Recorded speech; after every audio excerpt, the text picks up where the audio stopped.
The original Division was one of those games where I had a lot of fun and also a lot of boredom. I hit max level in about 4 days, farmed top tier gear within a couple weeks, and then realized something horrifying. I had basically run out of things to do. So when I randomly saw someone streaming The Division 2 almost a decade later, I had one question. Did Ubisoft actually fix the problem this time?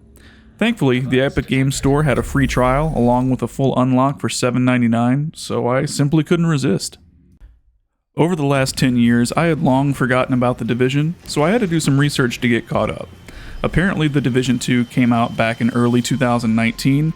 This game takes place in Washington, D.C. after some virus called green poison was released and caused chaos at our nation's capital, laying waste to everything, much like New York City in the original game.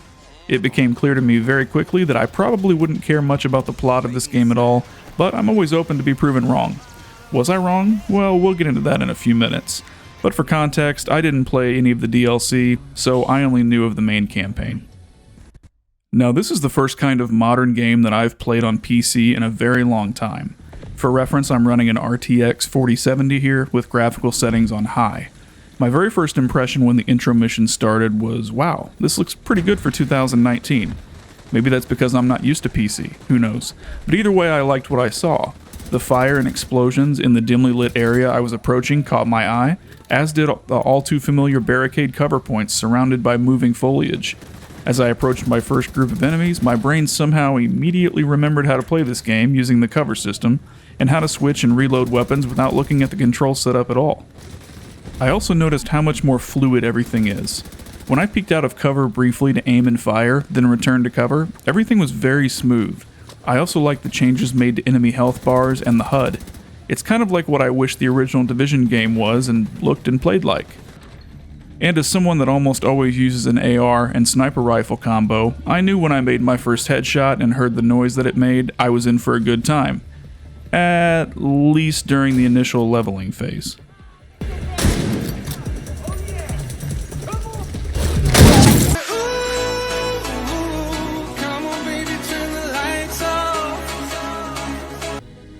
When I arrived at the White House to actually start the game, the way the game transitioned into a small cinematic with the coordinates appearing like a holographic banner made me feel like I was getting into something epic. I met with Manny and learned that the city had many factions, each controlling different areas of the map, which was nice to know since I basically knew nothing about this game other than how to play it. After that, I basically took a do whatever I wanted to approach and started going places on the map within my level, exploring and doing whatever mission I wanted to, main campaign or not, and I appreciated the game's flexibility in allowing me to do this. I'd say the size and scale of Washington D.C. in The Division 2 is pretty good.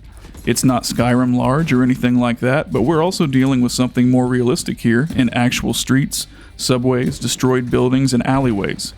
There were a couple of times I found myself getting into buildings that were seemingly just map filler, only to find it's actually a secret area holding an SHD tech cache. Other times I would go down a random manhole I ran across, only to find that it led to a large underground faction facility filled with enemies and loot. Even more interesting was watching fights mostly play out when factions run into each other and start killing each other. Another of the first things I did was try to take a faction control point, which is a fancy way of saying some kind of abandoned structure filled with enemies and a cache room. What I wasn't expecting, however, was to have to call allies with a flare after clearing the control point, then killing a second round of bad guys while I waited for the good guys to show up, like, "Hello, guys, I already killed everyone. The least you could do now is show up and pretend like you helped." Half the time I would go through both waves myself and have to sit and wait on these ally NPCs to show up to make my glorious facility takeover official so I could get into the cache room that I rightfully earned. Sometimes they would even get stuck in a never-ending battle with other non-related NPCs walking down the street, or just wouldn't show up at all, only for the control point to say it was successful 20 minutes later randomly while I'm on the other side of the map doing something else. Now, while I understand the concept of providing water and supplies to these locations, the fact that taking over a control point isn't permanent made me feel like this was a mechanic meant to just keep people playing the game because you essentially can't ever truly beat everything the game has to offer. At no point during the 6 days it took me to play the game did I feel the need to retake a control point, because it just seems super repetitive and pointless. Maybe there's more to it, but as I get older, I find myself having less desire to waste my time on repetitive things, a theme that I will definitely be touching on again in a few minutes. When it comes to the missions in The Division 2, whether main quest or side mission, I had a ton of fun with the game. Some are similar to each other, but for the most part, I had a blast going through them. I have to say right off the jump, the mission in the Air and Space Museum was absolutely my favorite. The fact that I had to take part in a heated gunfight while being distracted and legitimately wanting to watch and listen to the space presentations in the large echo-filled rooms was a brilliant move by the developers and reminded me of being in an actual space museum in real life. Really cool stuff. Evidenced by these images. At one point, more than 3.6 billion years ago, up to 1/3 of the Martian surface could have been covered by ocean. Martian exploratory craft have sent back evidence of. I also really appreciated missions like the Lincoln Memorial or retrieving a copy of the Declaration of Independence. Speaking of which, I also thought it was really cool that you could find various pieces of presidential artwork around the city to collect. Another thing that really got me invested into the missions is simply the scale and design of many of the areas. Even in a very early mission where I had to kill some guy named Coyote, the sheer span and height of the building had me feeling like I was actually in DC, using anything and everything at my disposal that I could to gain a tactical advantage, and it's even better when there are multiple enemies of various types to deal with.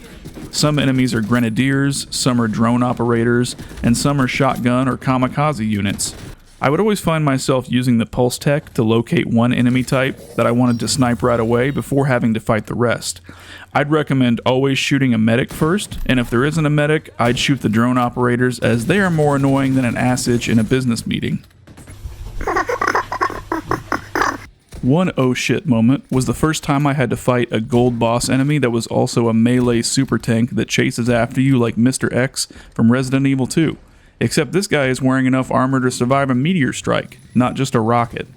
If one hit from these guys isn't a game over, two definitely is, and they have armor that is equal to a literal tank, taking hundreds and hundreds of rounds to get through if you don't hit their weak point. Another was when I had to fight the Division 2's version of Space Jesus, the XB-31 Marauder drone. That thing hits like a brick shithouse and reminded me of the Rocketeer from Arc Raiders. Maybe this is the game where they got the inspiration. Who knows? The good thing is that this game has expanded on SHD tech to a point where there are multiple ways to gain an advantage in battle. When I first booted the game up, I had no clue that I would get a literal drone that I could deploy to fly around and shoot enemies, or to hang out by me and absorb bullets. I thought the wide variety of SHD tech in the game was really super cool, even though I never used a couple of them like the Hive and the Firefly. I spent most of my time using Pulse and the drone. I did find the drone to be the most useful for me, as it was a great distraction when things got hairy, and you definitely never have a shortage of deployable drones for any situation. I found the AI in The Division 2 to be better than the original as well, with enemies literally flanking you and even more so as you ramp up the difficulty. I was constantly watching for red beeps on the map that were to my side or heading behind me, knowing there was probably someone sneaking around trying to flank. The first time this happened, I tried to melee them, only to realize that the melee in this game is complete trash, and instead vowing to reach for my pistol, which by the way has unlimited ammo, one of those aspects that shows while the game's environments look realistic and the tactical stuff feels realistic, that's where the realism ends. When you can snipe a human in the head for 2 million damage and they stand there and ask daddy for more, I'd say we can safely call this a realistic fantasy. But it is fun realistic fantasy.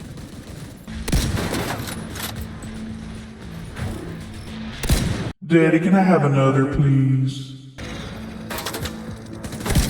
Wyvern, what's your status? Wyvern, come in.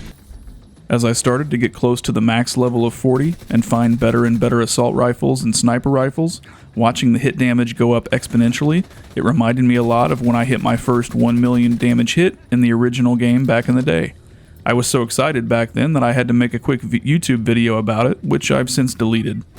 I was really glad to start getting better gear because the guns you start the game with are terrible. Not just in the fact that they do low damage, but I felt like I couldn't hit the broadside of a barn with them. Thankfully that changed quite a lot as the loot went from green to purple to gold. Being in the mid to high level 30s while simultaneously getting to the end of the main campaign was a blast.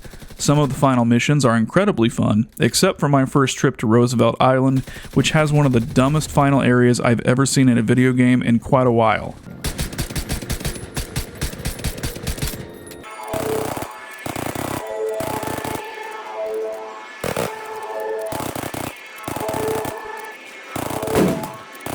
I died here a couple times just trying to get through it, but I will say that my second trip to Roosevelt Island for a different quest was much better than the first. Unfortunately though, this is where the game started to take a turn for me. While I had a blast toward the end and even hitting level 40 and getting some nice loot, I quickly realized that I had just entered what some folks might call the real Division 2, where the game really starts, which is developer code for "Congratulations! Now please repeat everything you just did forever." At this point in my life, I just don't have the desire to do fetch quests or repeat the same mission or incursion 100 times on higher difficulty to get better stuff, so I'll leave that back in my 20s when I was a GM of a WoW raiding guild on a PvE server called Rune Totem. I didn't play this game with any friends, so I could see how it might be fun if you had a really entertaining and skilled group of people to play with. However, the two dudes I normally game with did the trial version of the game and they didn't like it, so it wasn't really an option for me here. As a solo player, the endgame just feels like an unnecessary grind for not that much reward. I did really want to try to get in a raid, however I wasn't about to do a pug group and end up throwing my controller across the room, so I didn't. Maybe that's something I really missed out on, I don't know. Either way, I'm moving on to Crimson Desert in a few days and I need the space on my PC, so I'm calling it a wrap for now on the Division 2. I had a ton of fun with the game all the way up to level 40. The scale of the city truly feels huge, and they did an amazing job designing the game's environments and missions. I often felt like a solo agent in a real conflict, even though some aspects of the game are unrealistic, like both player and enemy damage. I mean, enemies can survive multiple 50 cal rounds to the dome, and you as the player can survive a rocket from Space Jesus, for crying out loud. As I got better loot, the gunplay did feel very smooth and very responsive, and I really enjoyed seeing the massive damage numbers and the beautiful sound of a headshot.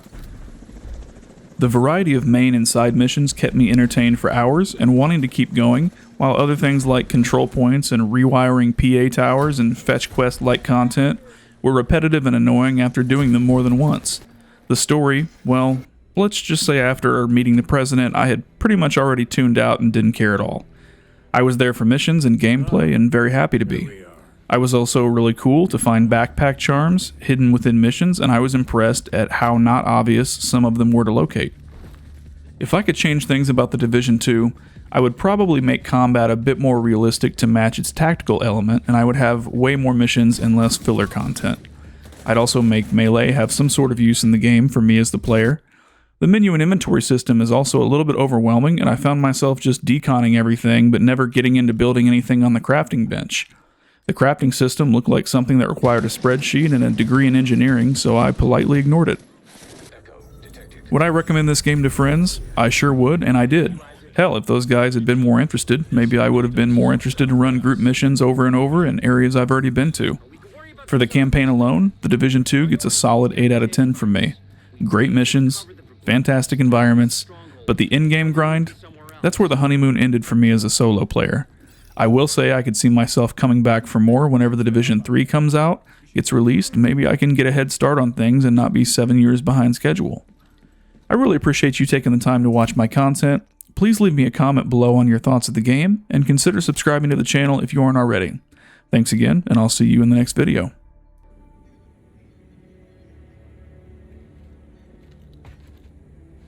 This is you. Welcome to D.C.